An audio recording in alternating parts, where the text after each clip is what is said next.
Welcome back to the Arise interview, where we speak to the newsmakers as well as ordinary people doing extraordinary things around the world and featuring the voices at the heart of the stories. I'm Charles Aniagolu. Now, this is not a prediction, but if what is going on with the governorship candidate nominating contest in the People's Democratic Party in Anambra State is anything to go by, then odds are on the side of a disputed, chaotic outcome for the main event in November.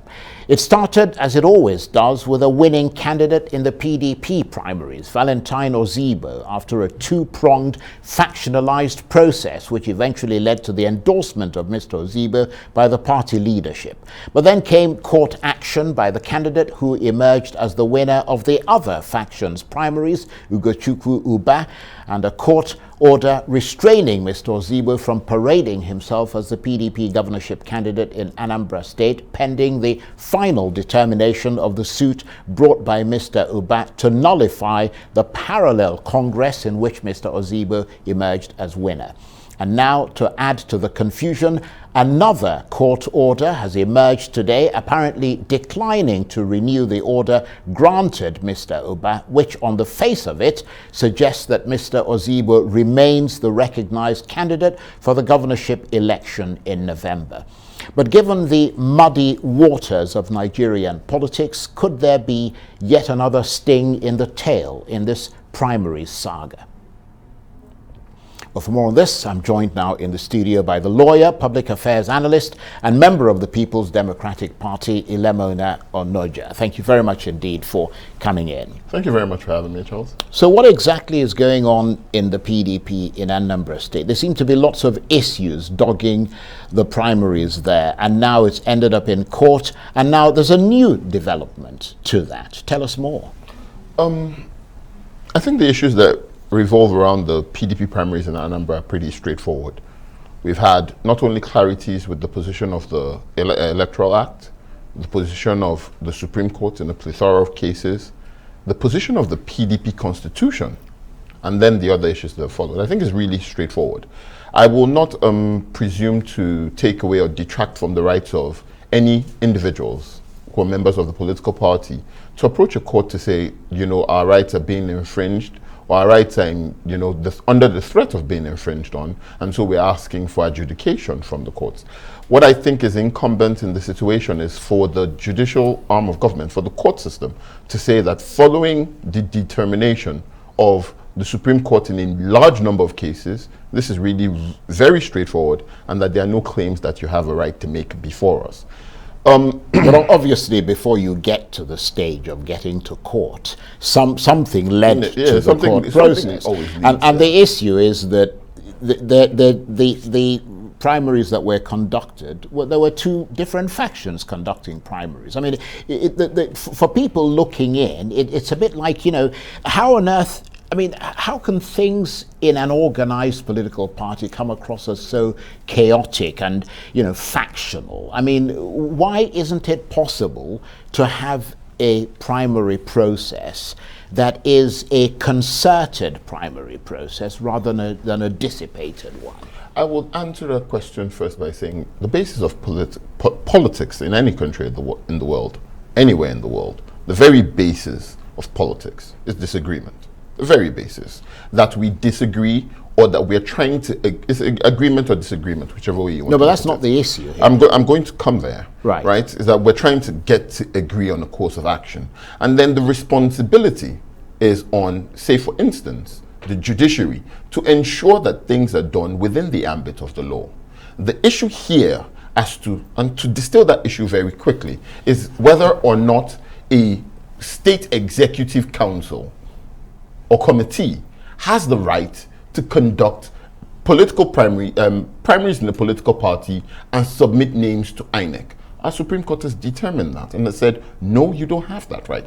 The right to conduct primaries in an election and submit names of candidates to basically to sponsor candidates for an election rests with the national leadership of the party, the National Working Committee. For all intents and purposes, there's no faction here, because our Supreme Court has said one group, one set of primaries, one candidate simply does not exist in the eyes of the law.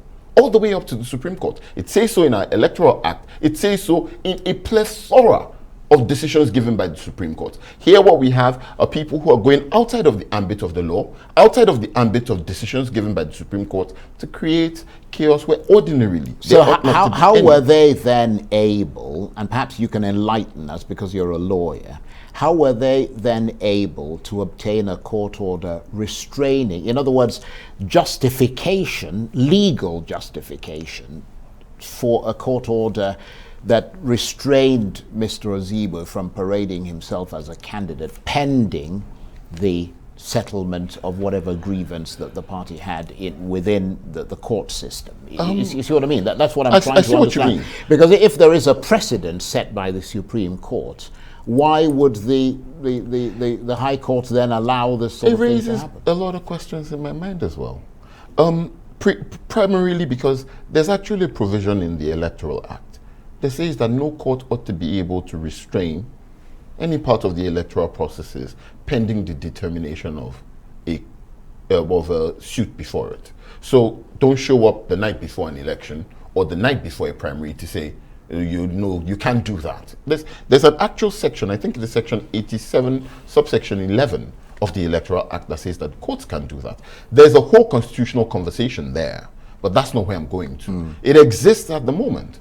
So it ought not to even have been able to have happened in the first place, on the one hand. On the other hand, if you take into consideration, like you said, the fact that there have been many decisions of the Supreme Court, it also ought not to have happened. However, it is very important to point out certain salient things, which culminated in the order that you just referred to.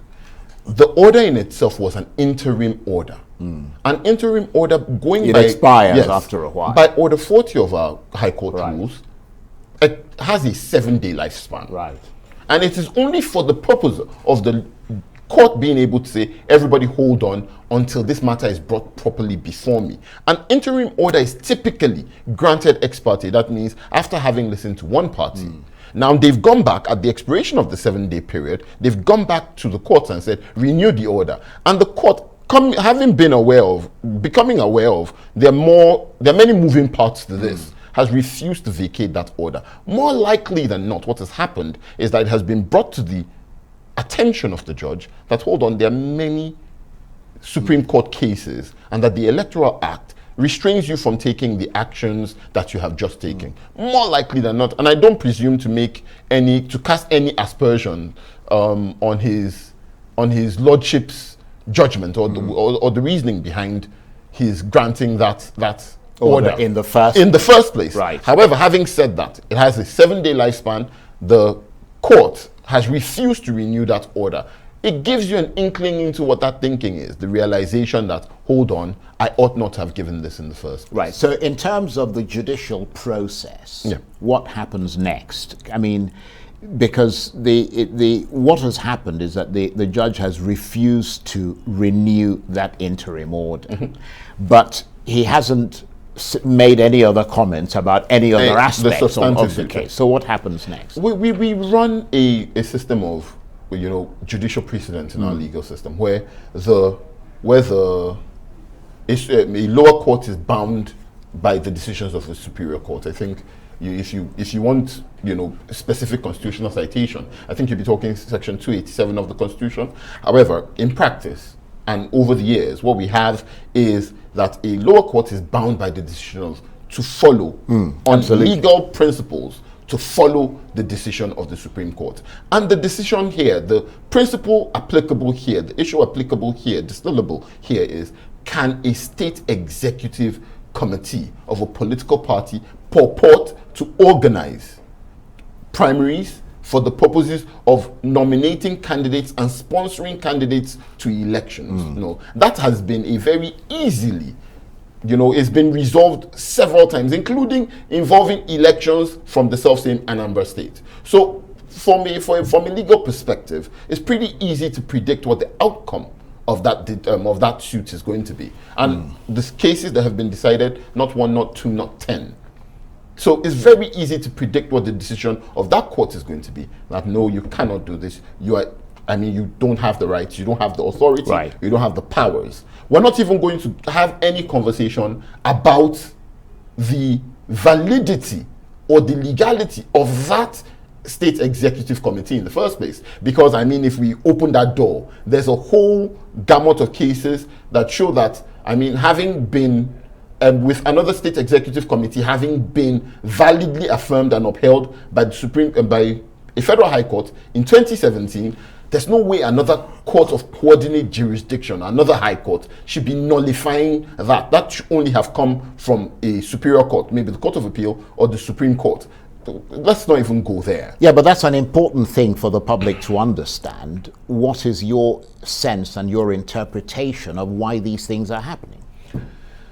I was saying to you just before we came onto air, so I'll just pick up that line from there. I think that one of the first things that we need to do to fix our politics and then fix our country is to make sure that we have sorted out the judiciary. We need to, as a matter, and I say this with the utmost possible respect to the Lord Justices of all the various levels of our courts, right? But we need to fix the judiciary. If we pick up this case here regarding the validity of the state executive committees, a court gave a judgment in 2017 upholding one state executive committee. Another court of coordinate jurisdiction ought not to be able to entertain that matter in 2021. No, I understand that. You made that point. And my point is, the only where that should have come from was the Supreme Court. Was the Court of Appeal or the Supreme Court. And I'm saying that if we had our judiciary, functioning as effectively as they should, the moment they approached another court of coordinate jurisdiction, it should have thrown that out and said, I'm functus official. I don't have the authority to rehear this matter. The only place where this judgment can come from to overturn the position of my brother judge is for you to go to the Court of Appeal. That's not what happened here. And if you check, and it's not just in the PDP, it's in APGA, it's in APC, where we're having a plethora of cases being filed in courts of coordinate jurisdiction that are resulting in very conflicting judgments. And very confusing situations. So based on what you're saying there, can it be said that the odds are on the side of further chaos going into the election in November, based on what we're seeing now that you so articulately put forward? Because it's not just, as you said, the PDP primary that's in a bit of a mess. It's also the other major parties, APGA, and all the rest of them. Chaos is a very strong word. I wouldn't use that word. Well, it certainly comes across as chaos. Yeah, it's a certain amount of confusion. I prefer to use the word confusion. Well, I mean, chaos, confusion, take your pick. But I believe that as the days go by, we'll come out with, a greater sense of clarity.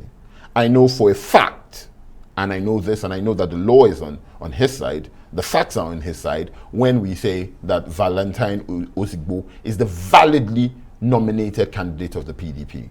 I think that much is settled, and no matter what goes what happens going into the future, I can guarantee you that that's what it's going to be. No matter what goes, I mean, because like I said, he has the law and the fact on his side. With respect to the other two political parties, I think that we're going to, even though there's still a couple of conflicting decisions here and there, I think that ultimately we will receive greater clarification from the court system. Right, okay. Well, let's pause and talk about those other parties and their implications for the governorship elections in Anambra State in November when we come back. You're watching the Arise interview. Plenty more still ahead as we continue our chat about the disputed primaries in the PDP and other main parties in Anambra State. Stay with us. Welcome back to the Arise interview. I'm Charles Aniagolu. Now, the forces of chaos and disruption have been hard at work in Anambra State ahead of the expected governorship election in November. Although our main focus is on the disputed result of the PDP primaries there, all the main parties that are contesting the election in November have all held primaries that appear to be flawed, with most ending up in court. In the case of APGA, which is the ruling party in Anambra State, 3 factions emerged and organized 3 different primaries with 3 different candidates that predictably ended up in court. As already mentioned, the PDP held its own factionalized primary, which produced 2 different candidates that also ended up in court. And not to be left out of the wreckage of primaries, the APC organized one primary, but the APC leader in the state subsequently declared that no primary was held there. And while the party leaders maneuver amongst themselves, that battle seems also to be heading inevitably to court. And all this with just 4 months to go to the governorship election in the state. So are we looking at a car crash in November that could end up devouring the entire electoral process? And with me in the studio, the lawyer, public affairs analyst, and member of the People's Democratic Party, Ilemona Onoja. Thank you very much indeed for staying with us. So, given what you said before we went on break, and given what we're seeing coming out of not one, but virtually all the main parties in Anambra State, what hope is there amidst the political rubble that's now lying around in the state? Because it's not, as we said, one party, the PDP, it's all the main parties. Because I'm a member of the People's Democratic Party, and this isn't me campaigning, the hope is that emerging from that rubble will be our party's candidate as the governor of having won the elections in 20. Yeah, but obviously you're going to contest against other parties. And if their processes degenerate. That was just me trying to chip something in very quickly. But having said that, I think that over the course of the next couple of months, the judiciary is going to be very busy concerning Anambra. And I think that if we're not careful, we might have a repeat of the Supreme Court judgments in Rivers and Zamfara, because I mean the Electoral Act very clearly says that if you don't comply with the processes stipulated by the Electoral Act, then you shouldn't have candidates for that election. Now, for instance, for the APC, and this is where there's a lot of concern. INEC says that they did not monitor the primaries that purportedly held. I mean, even if you look at the primary results, obviously there's some sort of manipulation there, where you have one candidate purportedly winning by 230,000 votes. Meanwhile, in 2017, for the entire elections, the gubernatorial, the general elections, you had the governor winning by 231,000 votes. So it calls the question. Well, they'll just say they've brought in a lot more people into the party. So it raises a lot of questions. But fundamentally, the Electoral Act, I think it is Section 86, puts a responsibility on INEC to monitor all parties' activities. So that means conventions, primaries, meetings, and all that. If INEC says we did not observe or monitor these primaries, it immediately raises a question. What if primaries truly held, and if those primaries held, if INEC are saying, well, we weren't there, are these primaries valid? Do you have a candidate validly before the electoral body for the purposes of that election? But let me raises that question. Sure, but let me ask. Sorry, go on. Finish. If you go to APGA has a slightly better situation, right? Same thing with PDP, better situation. We have INEC saying we observed these elections, these primaries. We have INEC in APGA saying we observed one of the three primaries. So, for all intents and purposes, they're in a better position than the APC is. Well, I don't think it makes it any less chaotic. It doesn't make it any less chaotic. But what it does for us is that it gives the facts can be brought before the law, and the law can now say... And it can be supported by the fact that it was observed by the judiciary body. The law can now say, okay, in this case, this is the candidate. In this case, this is the candidate. And that can help us sift through the rubble. Okay, well, let's get you to wear your hat, not so much as a PDP member or even as a lawyer. Perhaps you could partially wear it as a lawyer, but more as a public affairs analyst, looking objectively at what is happening in Nigeria. Why is it that primaries in this country at all levels never appear to be free and fair? And I'm talking from the point of view of just the ordinary person on the street observing things. People win primaries or we're told that people win primaries, and then suddenly we find that those people have been replaced with another candidate. I mean, it's astonishing, really, isn't it? It undermines the entire process of democracy within the political parties. I think it also goes, and I think it exceeds just the political primary process.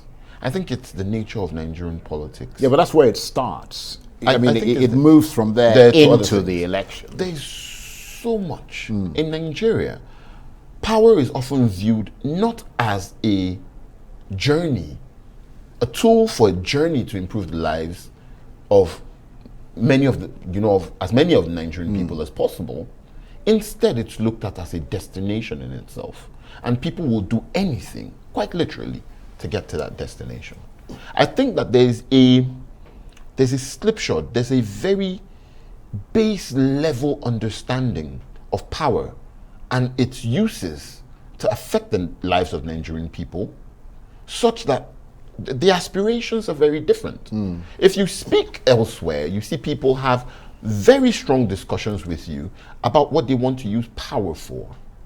Here, power itself is the journey, is the destination. And then everything else is either a struggle to get to power or a struggle to preserve it, to maintain it, to continue a hold on to it. And that is what leads to the manipulation of very clear, very specific processes that ought to make, something that a journey that ought to be easy is now made becomes difficult, complicated. But it's interesting. This is where, again, going back, I believe that, and I think it must be a fundamental part of our conversation into the 2023 elections, that whoever ought to be our president thereafter must show us a very clear, concise plan for reforming the judiciary. Because if we had, and I say this with the most possible respect to the Lord Justices of the courts at the various levels, if our court system was stronger, quicker, more effective,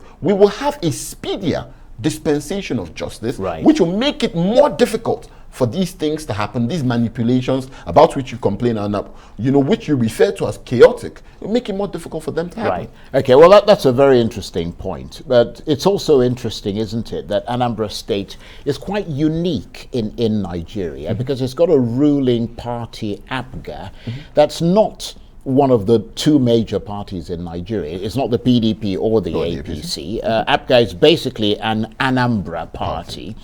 And is a minority on a national level. And yet it's still subject to the same chaos in organizing its primaries as the other national parties with 3 different candidates. I mean, all this chaos, I know you don't speak for them, but as a public affairs analyst, how does that strike you? It's worrisome. It really is worrisome. Really is. I would hope that we get to a place where our party processes, and I speak generally now, because I mean, we see with the non-recognized, the non-NWC recognized primaries that go on in the PDP, that went on in the PDP, we see the same sort of level of desperation and desire to mismanage or to manipulate the processes to achieve predetermined conclusions. I would hope that we get to a place where power is not so attractive anymore. Okay, I'm going to have to stop you there, but that's a good place to end. I want to thank you, Ilemona Onoja, who's the lawyer, public affairs analyst, and member of the People's Democratic Party. That's it for this edition of the Arise interview. Join us again tomorrow. From me and the entire team here in Abuja, bye-bye, and thank you for watching.